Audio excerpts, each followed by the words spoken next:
Recently in the show, we took a deep dive into the amazing world of Dijon mustard with help from our friends at Mai. Mai brings over 270 years of French craftsmanship to every jar of premium Dijon mustard. Since 1747, Mai has been perfecting the art of flavor, transforming everything from simple sandwiches to gourmet meals. Look for the "Oh my, it's a great talk about Dijon mustard" episode in the This Is Taste podcast feed.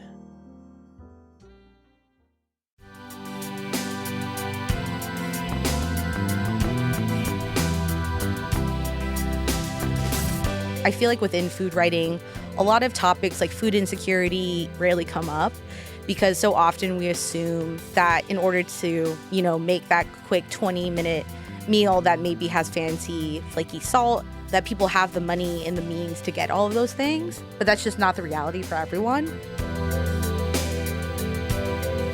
This is Taste. I'm your host, Eliza Barbanel.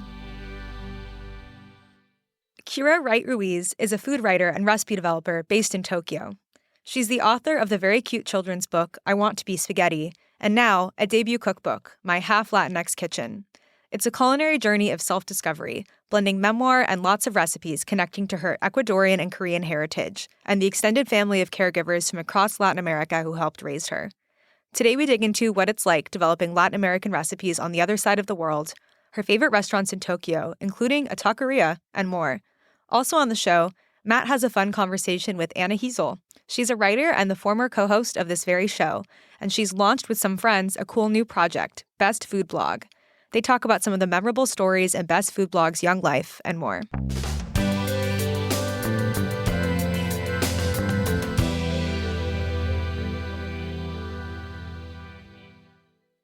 Kiera Wright-Ruiz, this is Taste. Thank you for coming on the podcast. Thank you so much for having me. I'm so excited to catch you while you're here in New York. How long have you been in town? About 72 hours. But who's counting? I mean, both of us right now. Do you feel like you're adjusted to being on this side of the world? For the most part, yes. Right now, at least. But I think the coffee has been helping a lot. Whenever people come to New York, I'm always so curious where they want to eat. Is there anything on your agenda, or is it just book stuff all the time? Oh, the number one thing is diners and Jewish deli food. Like some pastrami? Pastrami, egg creams. Wait, you like egg creams? I love egg creams. Okay, I found them to be not what I expected when I imagined the word egg cream. Oh. But, I mean, it is just seltzer and syrup. What's your flavor? Chocolate. I mean, 100%. Okay, this is like peak New York food, and it makes a lot of sense because you've been living in Tokyo for the past 3 years. Is that right? Yes. I'm so curious, what brought you there in the first place? I just really love Japan. I love how big Tokyo is, and I've always enjoyed living in a big city. So for a long time in the US, I didn't always feel super comfortable. So I think for most of my life, feeling kind of a little bit more out of place, just finally being able to go to Japan, it felt like everything sort of fell into place when I got there. And, after a long, arduous journey out there, because I got stuck trying to enter while Japan was closed for a long time due to COVID, eventually made it there, and now I'm settled. So it's been really great so far. What does it feel like for you to be settled in Tokyo? Do you have a set routine every day, or local places you always go to? I definitely have a set route of places I like to hit up, all within about a 10-minute walk from my house. So I have the coffee shop I love going to, and I have my baby level Japanese conversation with the coffee store owner. There's a great taco place near me that I like to go check out. Actually, I'm sad, right before I left, they had some apple pie tamales, and I feel I hope that they're back when I go return home because I really want to eat them. I'm so interested to hear that there's a good taco place in your neighborhood in Tokyo, because I think obviously that's not what people think of when they think of Japan. Is it somebody who has spent time in Mexico, or is it just someone who really likes tacos that's making them? There's definitely a mix of people that are there's one place that's really popular right now that's gained popularity over TikTok. The guy is Japanese, but lived in Mexico City for a while, and he came back and he's like, whoa, the tacos suck. I really got to fix this. So now he has a couple of locations. But this other place that I like, the guy is from Mexico City, and Now he settled in Japan. His wife is Japanese. He just had a kid. Like, he really has fully integrated, and like he's brought kind of his traditions over. But like in around Sakura cherry blossom season, he'll have like cherry blossom flavored tamales and stuff. So it's a really nice sort of blend of like different cultures, and that's one of the reasons why I like the restaurant so much, actually. Oh, that's so cool. What's the name of that restaurant? Los Tacos Azul. I like that it's a Los Tacos. I feel like that's the universal name for Yes. taco places everywhere. Yes. So this is already hitting on something that I find so interesting. We're here to talk about your book, My Half Latinx Kitchen.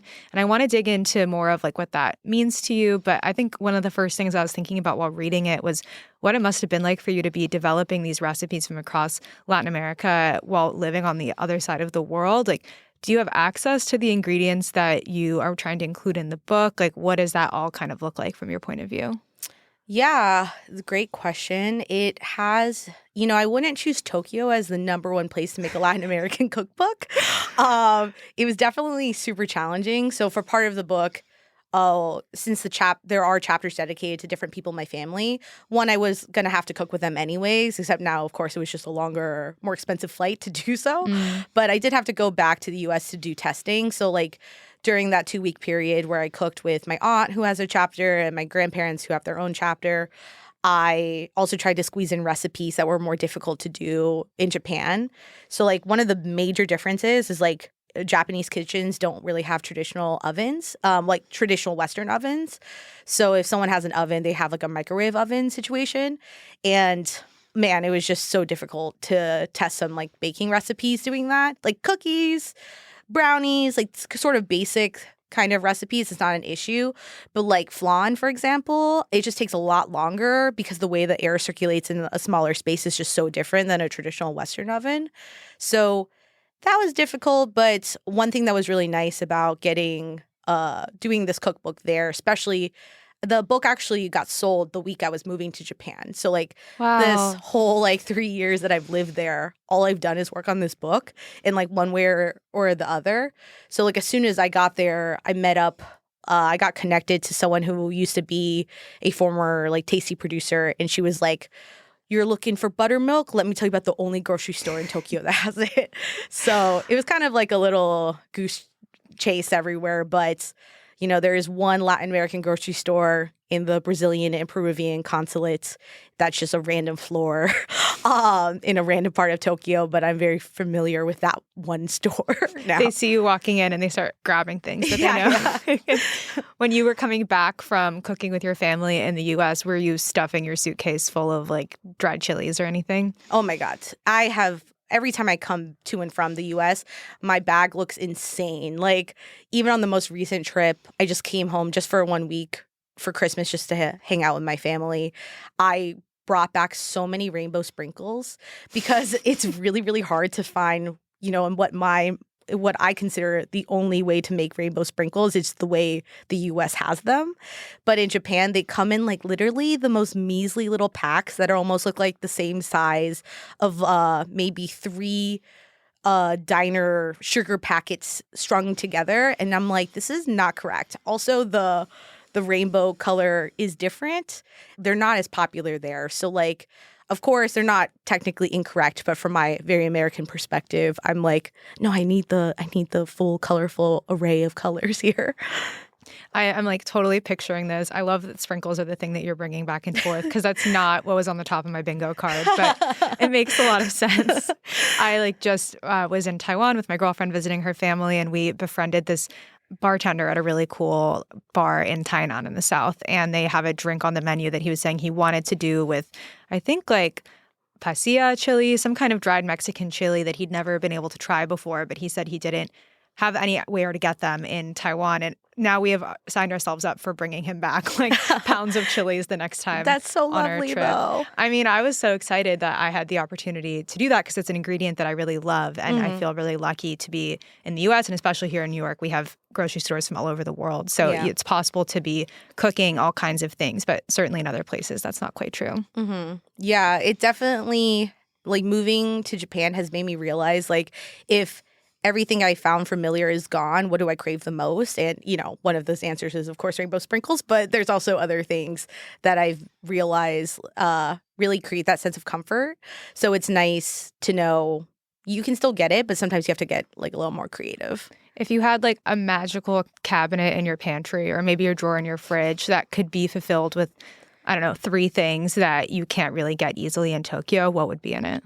Definitely sazon. So like usually when I go back, I just have so much sazon right now that like because I've brought back so much from previous trips that I'm like kind of set. Hence why I wasn't in the last trip. But if I don't have sazon, like I will feel horrible. I feel like it's just such a core part of what I reach for when I'm looking for comfort, that I need to have like a wealth of it. Otherwise, things are gonna fall apart. So definitely sazon, a never-ending supply. Definitely plantains. Plantains you can get in Japan, but it's very, very rare ingredients.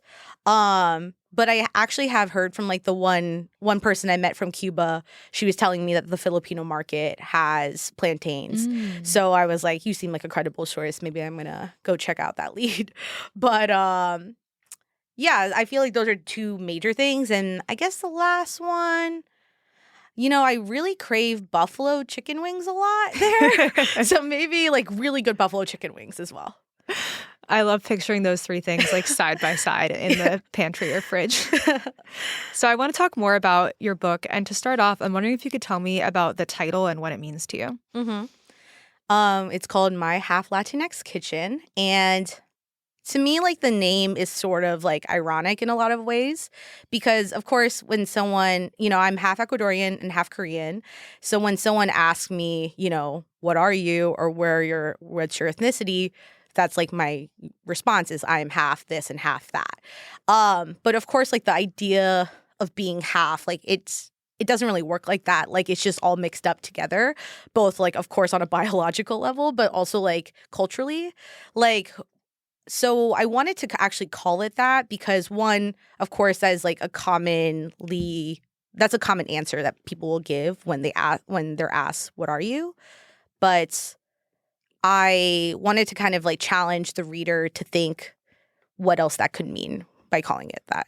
Yeah, I find it really interesting also, like even what you're saying about how of course, it's not just a half. And even though maybe like one of your parents is Ecuadorian, you were raised by this whole community of people who are from all across Latin America. And the chapters of the book are kind of showcasing all of their culinary traditions that are now yours as well. And I think that's really beautiful and special. Thank you.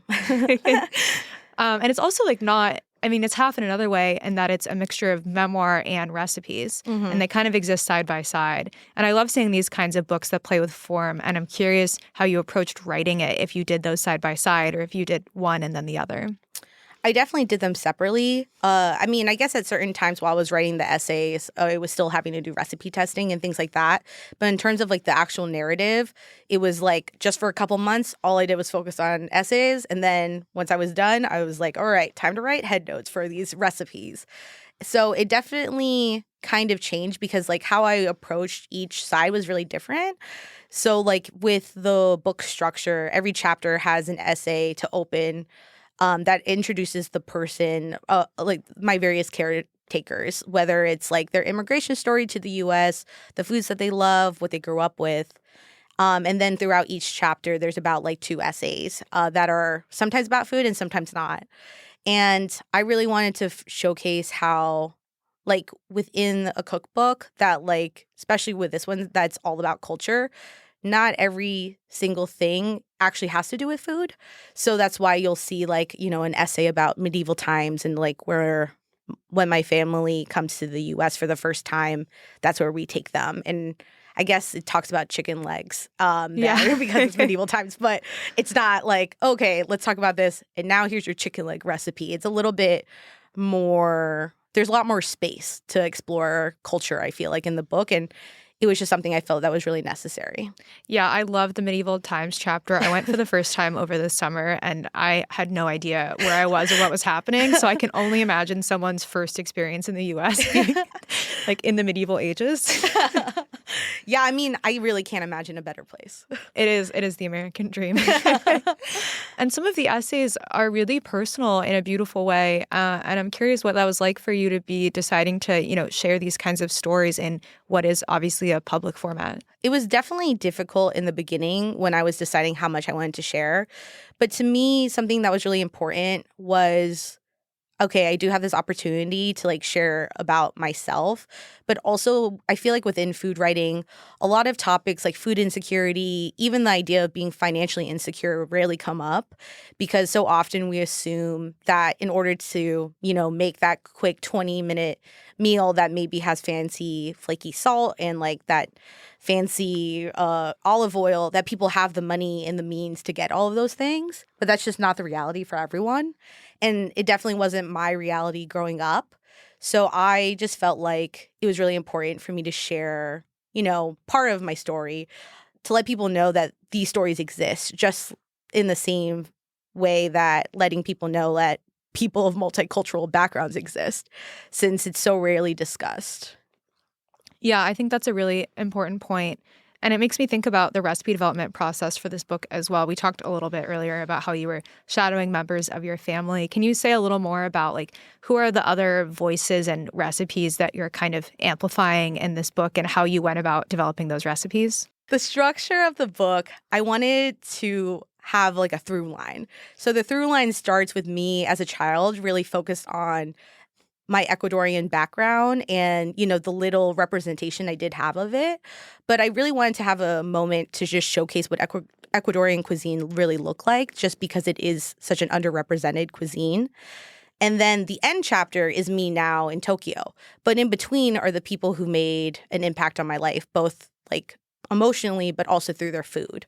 So there's a chapter about my grandpa and him being from Ecuador and his journey to the U.S., then there's a chapter about my Mexican step-grandma. So, like, although we're not related by blood, in every respect, she really is my grandmother. And that is, like, another kind of way to challenge people that our understanding of culture isn't always, like, just through blood. And that was, it explores a lot of her story as well coming to the U.S., but in so many ways, because I was born right when she came to the U.S., like, I feel like in a weird mirrored universe, we were both kind of experiencing culture and life in the U.S. sort of at the same time, even with like, in some respects of us learning English at the same time, at different rates, of course. But yes, and then it moves to my Cuban foster parents. So specifically my foster mom, because she was the one cooking. And then there's a chapter about my aunt, which is sort of, she used to own a Peruvian restaurant in Miami. And when I moved to New York as an adult, I spent a lot of time with her in Jackson Heights and eating her huge feast and things like that. So yeah, that's the general characters you'll meet. It's such a delicious array of like cuisines and cultures to have in one book together. How much were you trying to preserve like the family recipe version of something as opposed to your own cookbook version? It wasn't that important for my family to preserve specific like techniques and recipes in like the most traditional way, because even for them, once they moved to the US, like how they cooked changed as well. So they're like super open to like how recipes change and evolve over time, which was really great to work with them. I think the hardest thing is just like a lot of home cooks who've been cooking the same thing their whole life, they just don't measure. Mm-hmm. So like that was the hardest technical thing where I was like, wait, no, don't put the salt in. I need to measure it first. So once they realized I had to do that, then things went more smoothly. Yeah, and I would imagine that's one of the reasons why it was helpful to be physically there so that you could intervene and weigh out the salt very quickly or something like that. An extremely important part of the process. One of the sections I really liked in the book is when you talk about going to Ecuador for the first time, and specifically this meal that you have at Quito, which is like this beautiful fine dining restaurant. What was it like for you to get to eat there?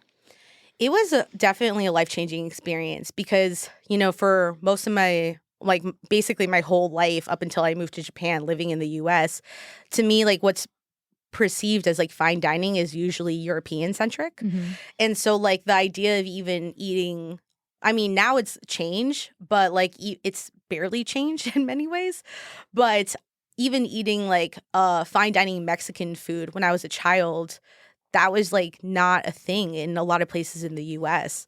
So being an adult and being able to see Ecuadorian food specifically in a fine dining light was just such an impactful moment for me because of course, like I know Ecuador or any other country that's specifically underrepresented deserves as much spotlight as the best French restaurant out there, but you just don't really see those sort of narratives. And it was really cool to see like, the same stew I grew up with presented in such a cool, elevated setting. Yeah, it seems really special, and it's one of those like bucket list restaurants that has been on my list for a while. So getting to read your own experience there made me feel like, wow, I really have to make my way to Ecuador at some point in time. I want to talk more about Ecuadorian food specifically. I imagine that you probably encounter people in your life in general, maybe especially in Tokyo, who have never had Ecuadorian food before. And I'm curious if you were making like a dinner party menu for somebody that had never had Ecuadorian food, what you would put on it.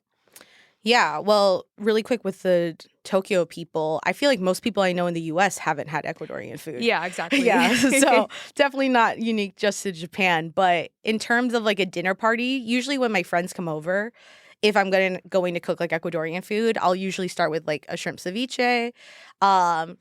In Japan, a little difficult to get plantain chips, but if I could, I would get that. From the magical pantry. Yeah, maybe. Of course. How could I forget? And then I would make seko probably with chicken because that's just like, the most easy to access. And seko is like it's like a stew-like dish, but not completely brothy. It's like you let the liquid reduce so it becomes like richer and more concentrated in flavor. And you usually present it on like a plate served along with rice, avocado, and more plantains from the magical pantry. So usually that's like something I would do. It's like a great introduction of like the foods I grew up with specifically. And for dessert, probably a tres leches of some kind, depending what sort of mood I was in. That sounds so good to me. Something that I'd never had before that I really want to try after reading the book was Quaker. I don't know, like the other name for it. Yes. It's like a oatmeal, naranjilla, like blended breakfast drink. That sounds incredible to me. Yeah. It's super tasty. You can make it hot or cold. And you could definitely get it in Queens. So it's definitely not too far off for where you're at right now. Yeah, I don't mean to like make you feel jealous, but I have like a local fruit bodega that sometimes has naranjilla. So I think it would be like pretty easy for me to make it at home, but it would be fun to go to Queens and like have a whole eating adventure out of it. I want to talk also about the yuca boba connection that you write about a little bit in the book. Like, what is that and why is it fun to kind of think about these similarities in different cuisines? Yeah, I think like especially with me growing up in so many ways, I felt isolated just because I didn't see other people like myself besides like my brother, who of course we are the same in terms of ethnicity. But besides that, I didn't grow up with a lot of other Asian people. Depending where I lived, there wasn't even that many Latin American people. It just really depended which house I was living in at the time. In a lot of ways, when I felt isolated, even in terms of food, I kind of view things as like its own like universe. And as I got older and of course learned about different cuisines and, just became more aware of what was going on in the world, realizing that like yuca, through the process of like, of course, skinning it, grating it, drying it out, removing the starch, all of this long process so you can make tapioca flour, and then realizing, oh my God, that's literally boba. It was just kind of this like 360 moment for me where I'm like, wow, it's like the Asian and the Latinx side coming together in like a random way I never really thought of. And it just brought me a lot of comfort to realize, like, of course through that, but like, with so many ingredients, specifically actually within Latin America and Asia, because so much of, in Southeast Asia specifically, they share the same climate. So a lot of the ingredients grow in the same areas, which is why I can get yuca at the Southeast Asia store in Tokyo. It's been really cool to see how like these ingredients that I grew up with in one way, how they are transformed in other ways in these different cultures. Yeah, I think it makes everything feel interconnected in the way that globalization and colonization and trade and all of these things have made it possible. I'm curious if there are any other ingredients or even dishes that you think have kind of a kinship or similarity between Latin America and Asia. Oh, definitely flan. Pudding. Pudding, yeah. So Japan obviously has pudding, which is basically flan, literally in the exact same way. Sometimes there are variations that maybe have more milk. Sometimes they'll steam them. Oftentimes it's like the size of the pudding is smaller than the way it's presented as flan in Latin America. So you can get some variation, but it's literally the same. So that's really cool. And also just seeing like how flan in itself has transformed in so many different cultures. Yeah, that's a really good point. I feel like it is even the same, even that kind of like caramelization, like I don't know what to call that. The syrup on the top of the pudding or the flan is exactly the same in that kind of way. Mm-hmm. So if someone was checking out your book for the first time, are there any recipes that you would recommend as a good jumping off point? I think it really depends on like what their taste was like. Definitely the shrimp ceviche is so easy to make. Like it takes literally 20 minutes. You just need to wait like the 1 minute it takes for the shrimp to cook. And even when I've been really lazy, like I've used pre-cooked frozen shrimp already and just I wouldn't recommend that necessarily, but it is really fast. If you want even like a 5-minute version of the recipe. But I think that's like a great one to get at least a gateway into Ecuadorian cuisine since it's such a foundational recipe to the culture. But for other ones, I think it just depends on like what kind of vibe you're going for. Because I feel like a lot of the recipes at the end of the chapter, which is sort of like my perception of food now, including like the lote taquitos or the pandan coconut flan, I think they're like super fun ways to think and challenge what our perception of culture is and really just showcases that Latin American food can be anything. Yeah, the pandan coconut flan is something that I saw it and I just like sat up in my chair because I wanted to eat it so badly. So I like that you're calling that out. And I think actually we have the recipe for the shrimp ceviche and we'll link to it in the show notes. So if anyone is listening and they want to make it, they can do that, which is awesome. You also wrote a children's book called I Want to Be Spaghetti, which is maybe the cutest name for a children's book that I've ever seen. And I was curious if you feel like writing a children's book versus writing like a cookbook supposedly for adults feels the same to you, or if there's kind of a different mentality that you're in. I'm definitely in a slightly different mentality because I'm like, oh, I can use curse words in my cookbook if I want to. You mean they're not in the children's book? I guess not yet. The way I approach like writing a picture book is very similar to how I approach writing a cookbook in many ways. It's coming to like in both situations, I'm explaining a lot of things. It's like maybe the words are slightly different in terms of vocabulary knowledge. But like one thing I really enjoy writing about picture books is I'm not trying to write just assuming that they're a child reading it. Like I just want to talk to them as like little people because that's what they are.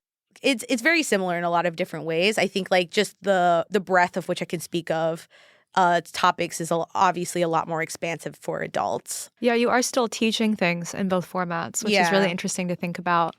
What's it been like with the reception for that book? It's kind of teaching these ideas of identity and acceptance and like individuality. Have you had any interesting like reactions or responses from people? Well, one time for Halloween, someone made a ramen costume for their child based off the book. So that was really adorable. So cute. That must have been so amazing to get that photo. It was. I feel like that's the ultimate compliment. Like to have your Halloween costume be your character is like... And a homemade Halloween costume. Like the best Halloween costumes are homemade, I think. It was so precious. Like it just really warmed my heart. I think it's just really... It's been so beautiful to like write that picture book and like see children's reactions.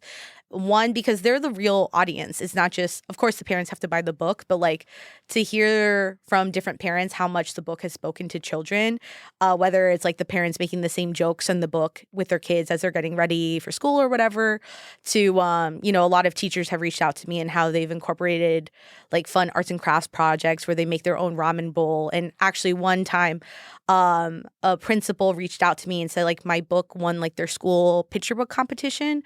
So they threw in their cafeteria a spaghetti day, which is kind of like a little bit the opposite. Not the point, yeah. Not the point, but they were like, I'm sorry, we would do ramen, but it's kind of too difficult for the cafeteria. But we made spaghetti and we had an ice cream party. And I was like, okay, it's fine. But it's been really, really sweet. And it's nothing but like a wholesome experience to see how different children around the country have responded to it and around the world as well, since it is translated into 5 languages now.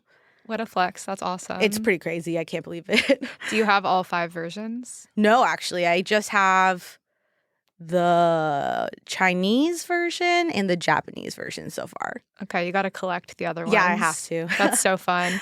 So one thing I learned about you when I was doing research before this episode is that you used to work in social for Taco Bell. Yes. Which must be such a crazy job. And I'm curious what the office snack situation was like in the offices at Taco Bell. Well, you might be not surprised to hear that there is a Taco Bell inside the Taco Bell. Wait, really? Yeah. In like the staff cafeteria, there's like a full... It is a Taco Bell. It is a Taco Bell, yes. I don't know why I didn't even think about that being a possibility. I was like, maybe there's a vending machine with Crunch Wraps.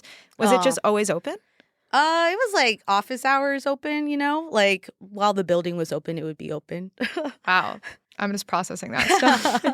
That must have been like overwhelming. Maybe you ate too much Taco Bell at a certain point. I ate so much Taco Bell there. Yeah, because since I was also like doing the social photography for like Instagram back in the day for them, I would just go to random Taco Bells nearby. Sometimes the staff cafeteria, but mostly we were looking for like the right aesthetic of Taco Bell. So we would go outside of the office often to shoot. And, you know, once we're done shooting, it's like, well, I guess I'll eat this gordita crunch now. But you were living Moss. Yeah, I was truly living Moss, but it was it was too much after a while. Yeah. Well, okay, I'm going to think about that for a very long time. And to close today, I want to play a little rapid fire taste check game with you. So I'll give you a question and then you'll just tell me the first answer that comes into your head. Okay. Your favorite sandwich? Tuna melt. Ooh. What kind of cheese? Probably American, honestly. But recently I just had a tuna melt with American on both sides. So it's sandwiched the tuna in between. And I was like, this should be applied everywhere. Wow. Next level melt.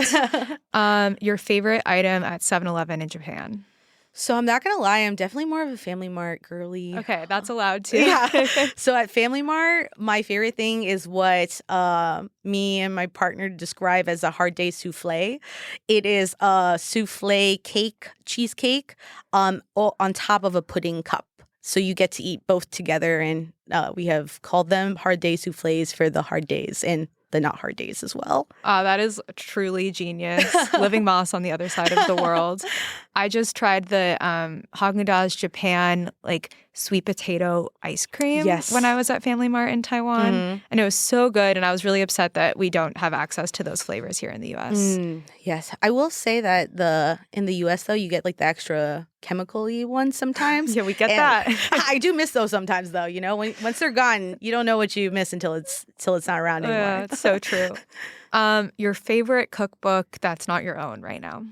I definitely have been really into Bodega Bakes.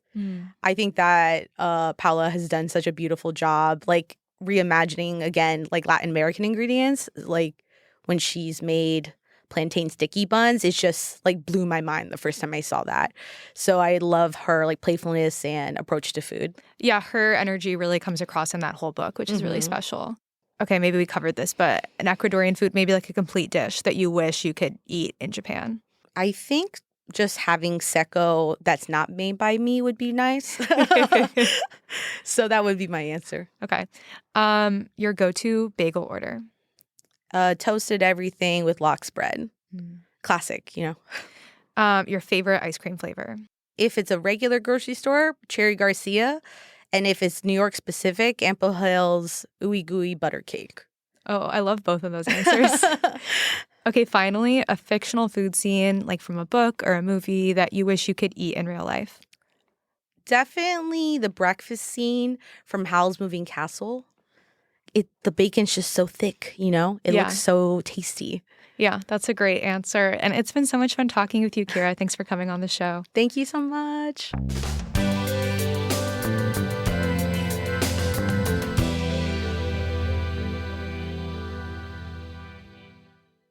Anna Hezel, welcome back to This Is Taste. How are you?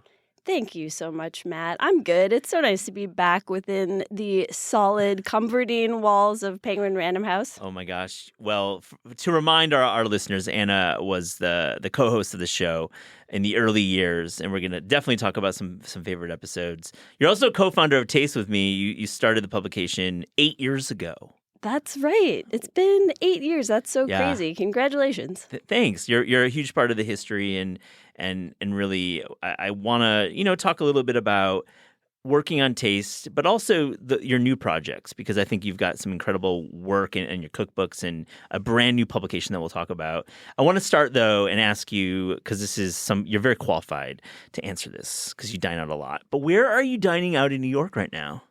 Yeah, I feel like in January, I've been doing a lot of like big, fun group dinners places. It's like post-holidays, so not really doing the celebratory, glitzy stuff, more just like going out with friends or with family. So I've been going out I went to Yemenot in Bay Ridge Cool. a few weeks back, which was so good, really good Yemeni food. They have a guest residency right now by a chef named Akram Saeed. And yeah, the food was so incredible. I went with like 7 or 8 people, and it was the perfect number to just order everything on the menu and share it and try a bunch of things. How do you think about a group hang, like picking the restaurant? Because I know, Anna, you're probably the one picking many times. Like, what makes a great group hang restaurant? It's so hard. I was actually recently looking up just like best places in New York for a big group because I had some family in town. Oh, that Google search must have been fun. It's so ridiculous. So many of the results are like really big budget places. Yeah. Like they're assuming that you're down to spend like $5,000. Like Maria. We're going to do a private room at Maria. Yeah. Right. They're thinking on that level. Right. And usually that's not what I'm looking for if I'm just like getting dinner with like my nieces and nephews and siblings or whatever. So I think it's like it's like word of mouth. It's like knowing what places are fun with a group, what places have big tables. My sister and her kids were in town a few weeks ago and we went to Hop Key. Yeah. And it was like Friday night, 7 p.m. We walked in with 9 people and were seated immediately. And the food was so good. Just so fun to try a bunch of things, too. Like, the kids got to try dishes and types of seafood they've never had before. Oh, yeah. Well, we could talk about restaurants all day. Is there one more that you like, maybe a neighborhood favorite or anything else that's on your radar?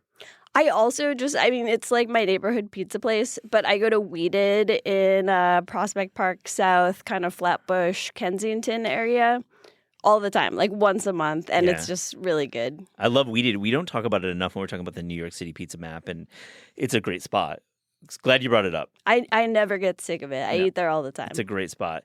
Okay, you released Tin to Table nearly 2 years ago. Your terrific tin to fish cookbook, and you're really ahead of the curve with it. I know we've seen tin fish everywhere now, and your book, I've seen it in many shops. It's out there, and it's an incredible book. What are you thinking right now? Let's do a little like heat check on tin fish. Are we still thinking tin fish is the thing? Yeah, I mean, it's like huge. Even just since the book came out, I've seen it pop up in so many more grocery stores. Yeah. It used to be like the kind of thing where like a few restaurants in New York had these cute little menus as sort of a novelty of like tins that you could get with your drinks. And now it's just like every dive bar, every cocktail bar, every small plates restaurant has them on the menu. And I think it's cool. It's like creating a lot of opportunity for new, smaller companies, especially domestic companies, to open up and sell product. So there's like a company called Great Lakes Tin Fish, for instance. Cool. That's the first company maybe ever to tin fish from the Great Lakes, from the Midwest, which is cool. And then there's Nice Cans, a company founded by Charlotte Langley, who was previously at Scout, which is really cool. And then Island Creek. Have you heard of Island Creek? I haven't. No, this is new to me. So it's an East Coast, Massachusetts company that's known for their oysters. They're like a big oyster farm. It's Island Creek Oysters, of course. Yeah, Island Creek Oysters. Got it, yeah. They just recently opened a cannery in Massachusetts that's like the first new cannery to open on the East Coast in probably like 100 years or so. Yeah. Well, to open a cannery, it takes huge investment. So yeah, I mean I'm sure they probably put like millions of dollars into it. It's really hard to do. But it's really cool because they're, I think it's in New Bedford, Massachusetts, which has a really long history as a fishing town. And so they're able to sort of like work with sustainable catches. I think maybe they're doing some farmed clams in cans. Oh, cool. And they're just sort of like channeling the European style of these like careful, small batched tinned seafoods, but in Massachusetts. Which I is love kind that of about weird. your book because you really capture the spirit, like the conserva style, in Europe, but then of course the domestic products. I mean, and are you staying on the story? Are you gonna continue to write about tin fish? Yeah, maybe. I mean, it's like so hard not to I know. follow what's happening Yeah. in that business world. Just having like written that book, I know so many people who work in tin seafood. So I'm rooting for all of them, and it's hard not to feel invested in what's happening in that area. You're very humble. I mean, you're an expert. You've written a terrific book about it, and you wrote about it in a way that really made everyone want to go out and buy a bunch of tins, stocking stuffers this year. I mean, so much tin fish out there. Thank you. I want to talk about your new project, Best Food Blog, and it's such a terrific read, and I'm going to link to in the show notes. Please subscribe. It's folks I really admire in the food world.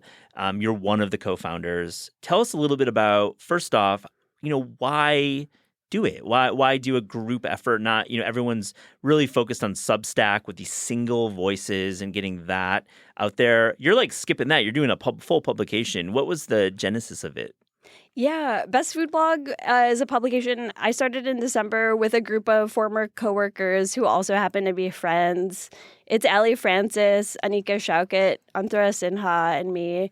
And we all worked together when we were all sort of at like Bon Appetit and Epicurious. So we all sort of already knew that we liked each other and that we knew how to work together. And I think as we were leaving those jobs, we just started to think about and talk about what our dream food publication would look like and what types of writing and editing we could do if we weren't sort of beholden to a lot of the mainstream traditional media goalposts like traffic, SEO, advertising, sponsorship, Seasonality. Yeah, absolutely. Dads and grads. Dads and grads. Yeah, or like affiliate link money, which so many media companies are investing in. Yeah, and like for listeners who aren't familiar, a lot of publications that make product recommendations, when you click those links to buy those products, the media company is making a little percentage of whatever you're spending at that company.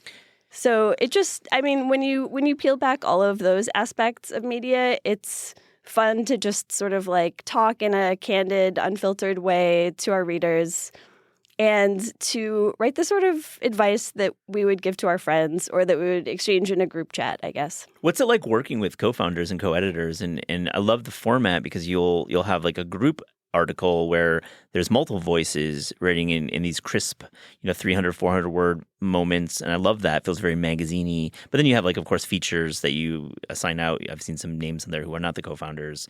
So what makes a great Best Food Blog story? Yeah, I think we're still definitely figuring that out. I mean, we just launched in December. It's January now. So there's like a lot that we're learning every day. But I think like the ideal story feels a little bit bloggy and opinionated in a way that internet writing 10, 12 years ago felt like. Just sort of like current, relevant, but also sometimes really stupid in a fun way too. Yeah. I think like the ideal Best Food Blog story is sort of opinionated and sort of picking up on something that's happening in food culture that hasn't really been noticed yet. And about the editors, how do you collab? Like all of you, do you have like story meetings? Is it a doc? How does that work? Yeah, we have a very democratic process. Like we're all co-founders. We're all on the same level of decision making. We have editorial meetings once a week, just like any editorial team. We look over pitches together, discuss things, argue about things sometimes. And like we all top edit each other, which is really fun because it just builds so much trust as a group to sort of like really look for someone else's advice and read on something that you've written. I love the spirit of it. I mean, when you say 12 years ago, I'm thinking like Hairpin and Owl. Yeah, totally. To be clear. Yeah, I mean, is that kind of the vibe? I mean, are you going to be doing investigative too? Because I know all of those writers, all your co-founders, you have such great chops in writing reported stories too. Yeah, definitely. Yeah, we're definitely working on sort of like growing what we're capable of, the types of reporting we're capable of. So how do you envision the growth of this publication? Where do you want to be in a year? I mean, there is a subscription. It's low. It's $3. Yeah, $3 a month or $30 a year, which makes it even cheaper. I love that you've structured it that way. You make it very much like a magazine subscription back in the day. Yeah, I mean, it means that we're not looking for money from like sheer traffic, from advertising right now, from affiliate links.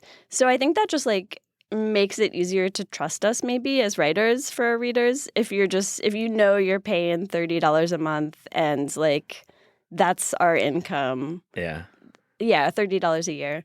So yeah, I think in a year we want to be in a place where we have more money to pay writers, more money to pay maybe illustrators and like art collaborators. We want to be in a place where we can maybe branch out outside of written content and maybe do some live events, live conversations, classes, those types of things. I think would be so fun. Yeah. And I guess also paying ourselves too, because at this point, like we're making some money, we have good subscriber rate, but we're pretty much just reinvesting everything right now. Smart. I mean, you have to do that in the first year at least to grow it. And I know it's going to it's early days. I mean, you're in here early because I want to talk about your great work, but in 1 year, I just can't wait to see where it ends up. Thank you. Yeah. You've written a piece about the style of scarcity. Yeah, I wrote this story for Best Food Blog about this aesthetic that I am calling the scarcity aesthetic, which I just started to notice on my Instagram one day. All this party food that is like, here's how I would describe it. Like a table in the center of a party. This is mostly happening, I'm noticing it at like art and fashion events. A big table, and they're like tiny, beautiful little bites, but they're like all spread out really far away from each other, and there are not very many of them. Yeah. And like I saw this photo from, I think it was a New Balance event, and it was like a really cool looking plexiglass table that was lit from within, like a lot of money going into the staging here. Yeah.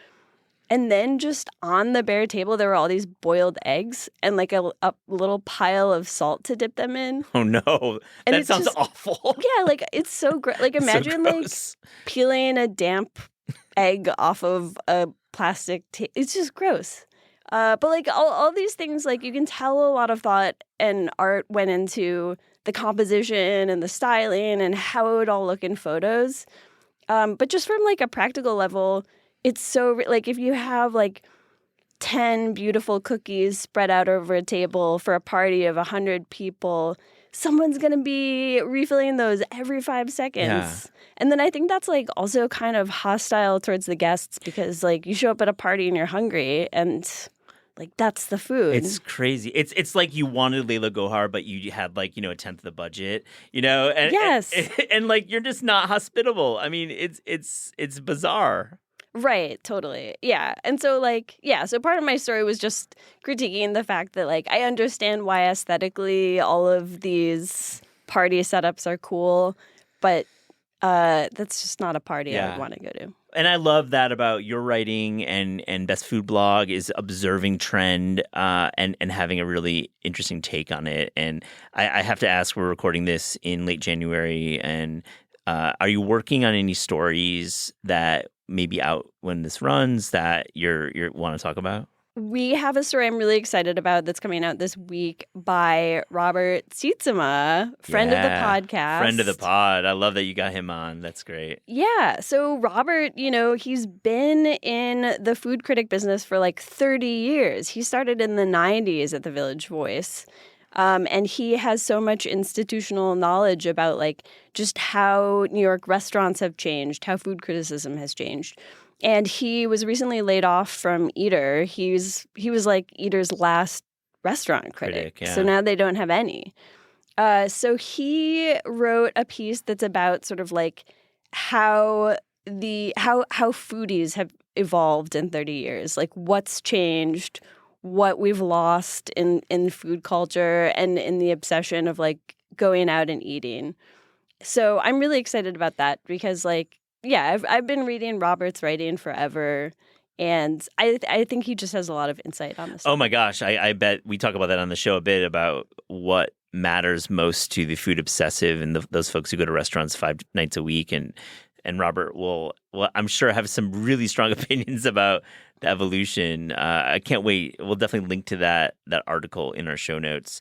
I have a big zoom out question, and I appreciate you taking this one. You know, you did this amazing work at Epicurious, and your colleagues, you founded this publication kind of in the ashes of Condé Nast, and they had unfortunate layoffs. And I've had both Jamila and Don Davis on the show, former leadership there, and Plenty on the show, and we've talked about it midstream. But I wanted to get it from your point of view, you know, somebody who had worked at Condé Nast and was laid off, and it was a public moment for Condé Nast. Anna, let me ask you, what would you have done differently if you were running Condé Nast and had this, you know, this Epicurious, which is like a legendary publication? You were doing amazing work. I loved what you're doing. I linked to it on our Friday newsletter all the time. Goes away completely. There must have been an alternative reality, and I'd love to get your take on this. Yeah, a lot of people don't realize this. Epicurious was one of the first recipe websites. It was founded in 1995, which is so crazy, 30 years ago. And right before that 30-year anniversary, Condé Nast decided to lay off all of the full-time dedicated editorial staff, myself included. So I just think, like, you know, if you have 30 years of recipe archives, and not only just like recipes and photos, but also data on how readers are engaging with those recipes, there's definitely a way to make money off of it. And then, like, aside from just sort of like the digital assets of having this thing running for so long and building up all this goodwill with readers and becoming sort of like an authority in home cooking, Condé Nast also has like, I want to say like 70 years of gourmet print archives and 70 years of Bon Appetit print archives. And there's just so much opportunity there to celebrate these publications' history, also to bring that history into Epicurious's, you know, current life as a recipe archive. And I think like businesses like New York Times Cooking have done a really good job with that, sort of like balancing like history and legacy and current, like how current users interface with recipes. And yeah, I think that would be the smart thing to do with all of those recipes Condé Nast has. To monetize the archive, do you feel like leadership didn't understand the cooking user, reader, person who would potentially pay $30 a month for this? Yeah, but I think also just like, I think maybe as a company from a corporate level, this is just speculation, but I think there's maybe sort of like an underestimation of how much legacy and cooking authority there is to work with there. Yeah. And you know, if you have a dedicated editorial team, you can like surface all of these cool recipes from the past. You can tell that history. You can rephotograph things, retest things, and like ultimately just like bring them to readers and tell some of that story to readers. I mean, plus all the great nostalgia too. I mean, you have like these moments in history, some good, some really, really bad, but it's like a rich text. Yeah, to definitely. have like BA from 1989. I mean, that's like, I know you looked at the archives because you wrote a bit about it at Epi. Yeah, my first Thanksgiving at Epicurious, I worked on a really fun menu. There was like a 1970s Thanksgiving menu, and I just got to spend all this time paging through gourmet archives and finding recipes that were like beautifully 70s, but also looked kind of good. And we invested all this time and energy into, like, we retested those recipes. Joey DeLeo, who is Epicurious's staff photographer, took really cool photos. I think he maybe even won an award for that piece. But it was just like this cool, revamped, like perfectly 70s recipe with just like a little bit of the history of where these recipes came from, who developed them, etc. And people read it. I mean, you had the traffic numbers. I'm sure it was successful. I'm sure. Yeah, it did well. Now, okay, we've got these dormant assets that are just like sitting there in a database. Do you think Condé would sell them? I mean, like somebody's going to do what I've just articulated. And is Best Food Blog maybe acquire some of these Condé assets? We are not in talks at this time to do that. But I love the spirit of that. That's the direction of it, we'll say. I mean, give yourself a few more years to build what you're doing original, and maybe there'll be an acquisition conversation in the studio. I would love that, because I really do appreciate the work you did at Epicurious. It's really sad to see that brand no more. I'm pulling for BA, the folks who are still there. Love their work and really want them to succeed, but it's a challenging time at Condé Nast. Let's go back to Taste. Let's talk about the founding of Taste. Yeah, where we're at, in 2017, February 7th, we launched it. And again, 8 years ago. And, you really were, and I have to say this again, and I'll always repeat this, such an important, you're co-founder with me, and really the editorial, you have to start strong, as you just did it yourself again. But it was a really strong moment. I think we did incredible work, and I'm proud of it. Are there any, I would say, like stories that you worked on, that you wrote from those early days of Taste that really pop into your head? I'll probably forget about them personally. Yeah. I was looking back actually recently, and one of the really memorable ones was Soleil Ho writing about what they called assimilation food, which was sort of like, I feel like Soleil sort of changed the conversation around like what fusion is and can be and what it isn't also. They wrote about sort of like this cuisine that comes from immigrants moving into another place and like working with the ingredients at hand and sort of blending cultures here and there in ways that make sense, like out of necessity, but also like out of creativity, the way anyone goes about their home cooking. And I think that piece was really impactful, and I think about it all the time. It was a great piece of writing. It really was. I mean, it was well ahead of like third culture cooking and this idea of fusion being reclaimed. And it was such a crystal clear story that you edited and worked on with Soleil.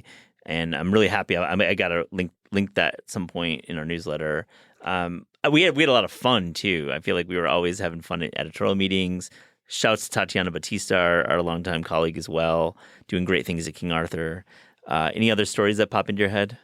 I was also looking back at, in 2017, our first year, Mari Uyehara wrote about the 10th anniversary of kale salad being invented.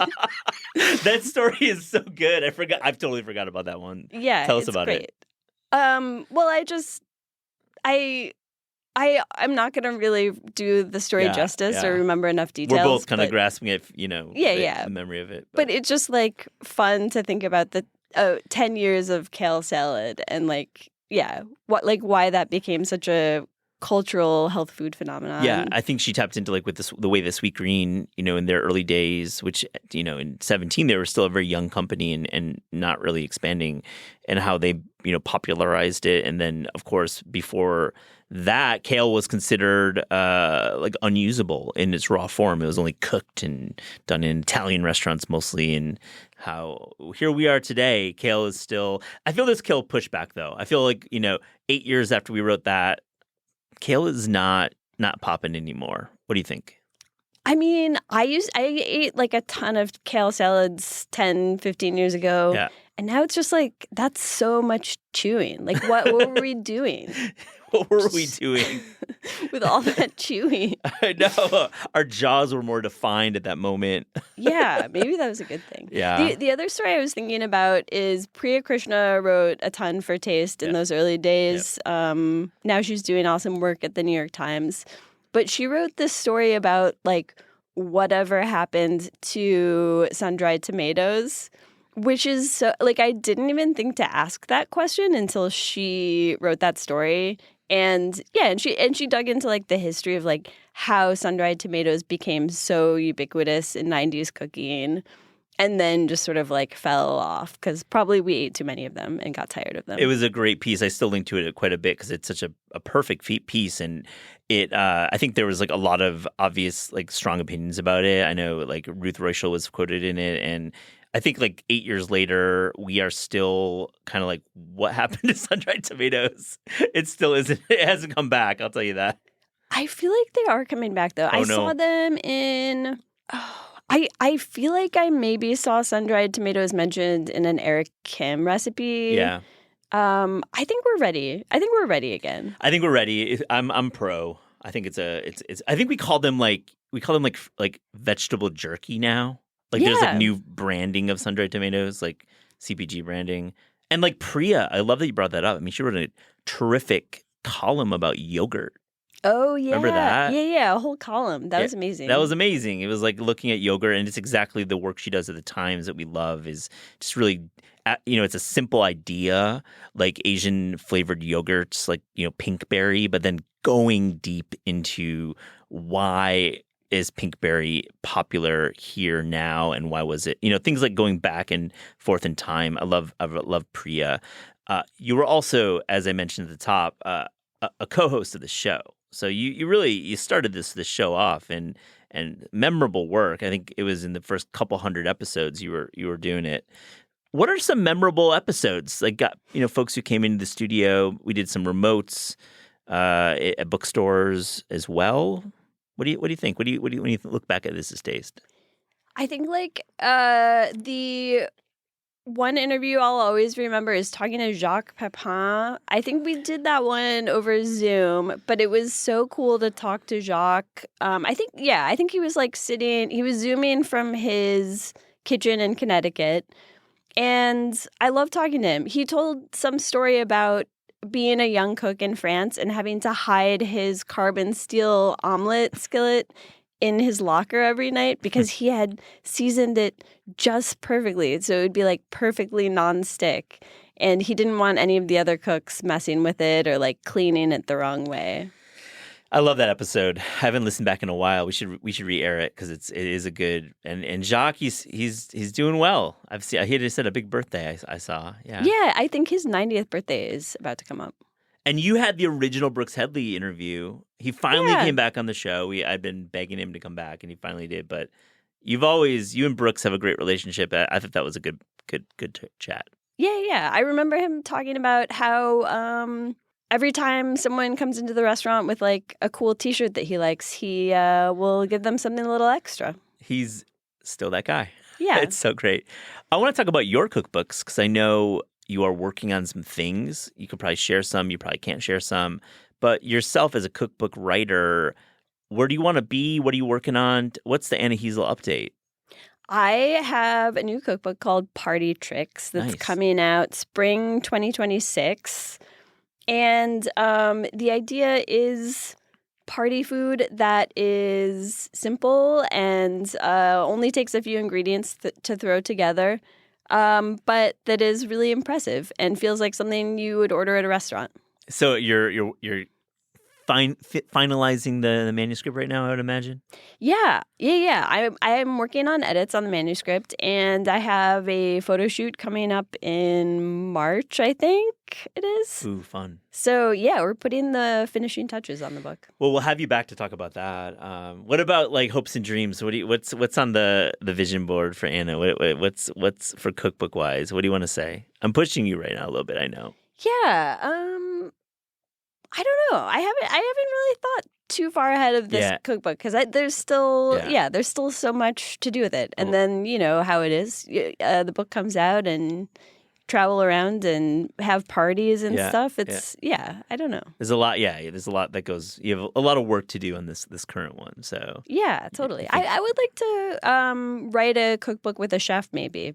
Yeah. Next, just because like it's fun and it taps into sort of my journalistic instincts to ask people questions and like write about how they do the things they do and why.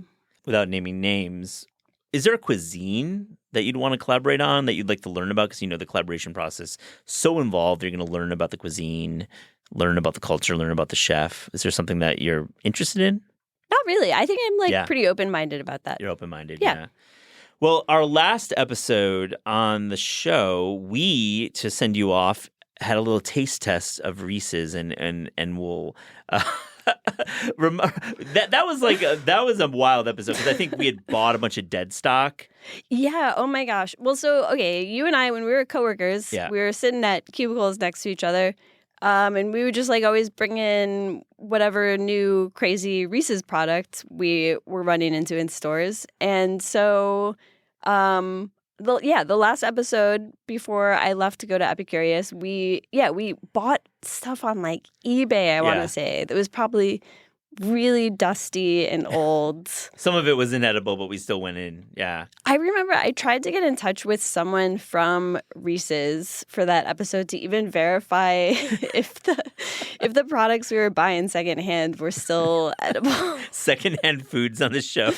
It was quite the journey, and really a lot of chewing sounds. But you were kind enough to bring in a brand new Reese's that I've never seen. Anna, you really dug deep.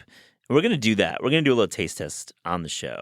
Yeah. Okay. So, I mean, my biggest regret about doing a Reese's taste test the first time around was that it's awful to hear anyone chewing or swallowing on a hot mic. It's disgusting. But so I was in Target the other day and I saw for the first time Reese's plant-based. Wow. Which I'm excited about because, if you're going to eat kind of garbage candy, might as well not use animal products. I agree fully. Last time I checked, peanuts are plant-based. So the bulk of a Reese's is plant-based, we'd hope. It's true. Yeah. But these are – so this is oat chocolate confection and peanut butter. And so to be clear, I love these. They're little bite-sized. They're kind of the bell. What do you call these, this shape? As a Reese's expert. A cup. It's the baby cups. That's why they're called Reese's cups. They're not, but they're not the full doubles or the quads. Yeah, it's more the of little, a snack size. It's the snack size that you associate maybe with the holidays. You get those little on dishes. They're called miniature cups. They're called miniature cups. Okay, that is exactly what I was looking for. So it's a miniature cup size. I'm sure they have the big boys. I'm sure they're going to be going into novelties. So Anna, I'm going to do a taste test. Do you want to try one too, or you've already?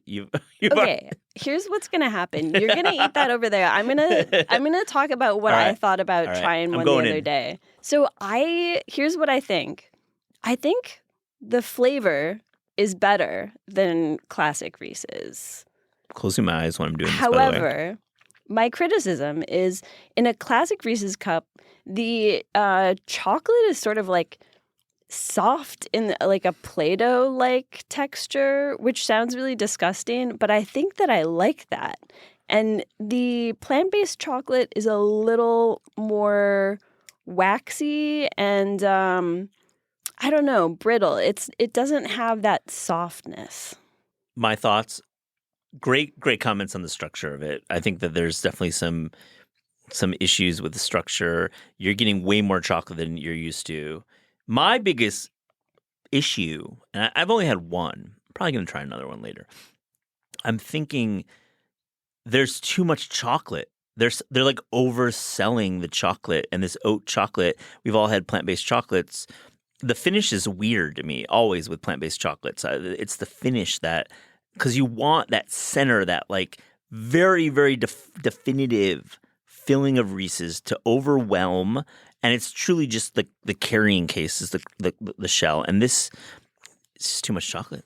I think you're right. Yeah. I think if they figured out a way to make a thinner chocolate shell and to make the chocolate a little bit more melty, soft, I think then they would really crack the code. But you know what? For our plant-based friends out there, you get to have some Reese's now.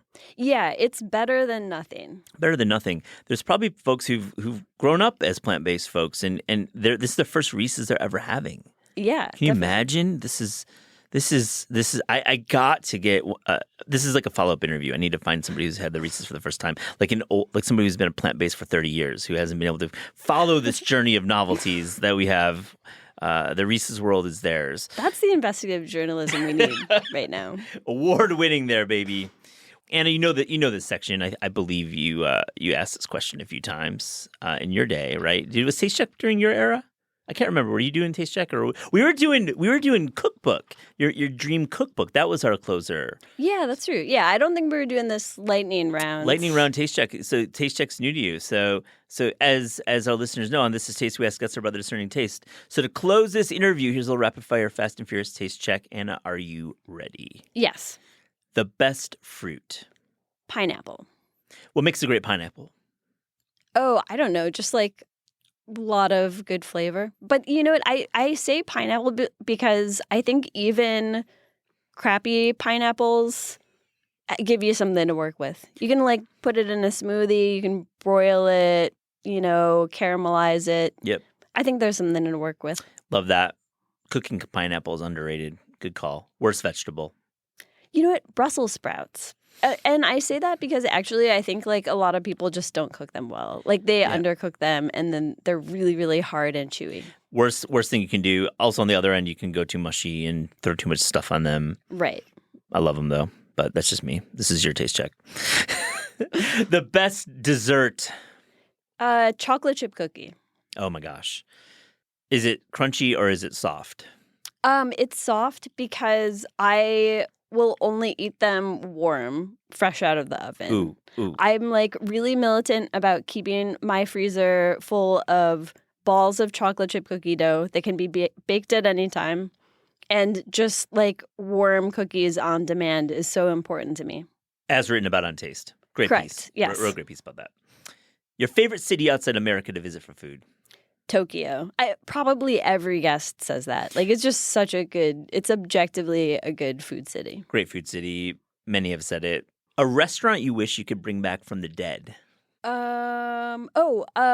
Monday Off, which was a restaurant by Plant Love House, which was like a little Brooklyn area Thai restaurant. You bring back Plant Love House. Yeah. But Monday, I bring up Monday Off because it was like near me. It was in my neighborhood. Yeah.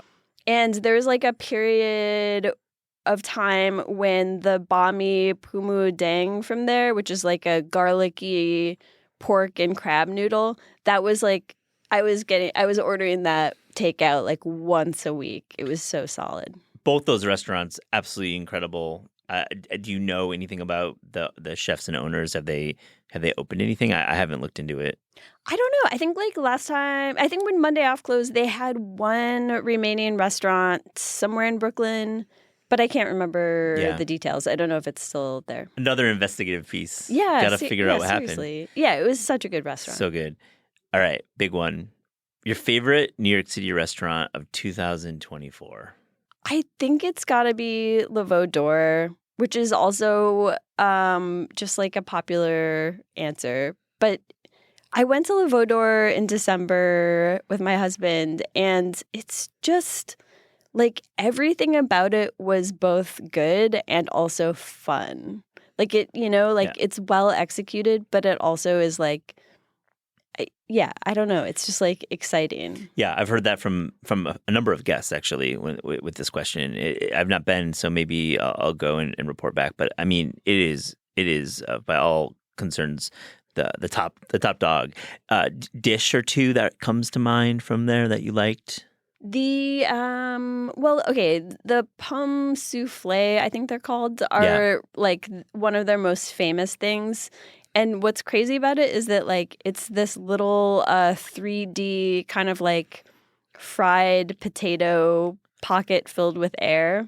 And it's just kind of like technically cool, cool that they make them. That's cool. But we also had really good calves brains. Yeah. That was really exciting. And the eel flottant also, just really solid. Can't believe I'm asking you this question. Super big question. Your favorite cookbook of all time?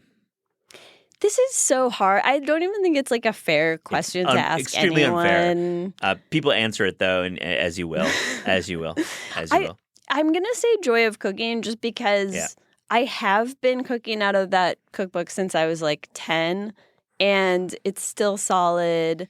Megan and John, who are like the most recent authors, are really cool, and they're just doing a good job with recent editions. Absolutely. The answer I'd expect. A well thought and personal answer. Last one, your favorite sandwich. I think it's got to be banh mi. Banh mi just always hits. It hits on every note. It's like rich and meaty. It's pickly. It has spice. It's just always satisfying to me. And variations across the board too. We drafted sandwiches here, and that was our number one pick. So yeah, totally. We agree. Anna Hezel, what a great catch up. Thank you so much for joining This Is Taste. Thanks for having me. I'll see you. Have me back again. Yeah, you'll be back, no doubt.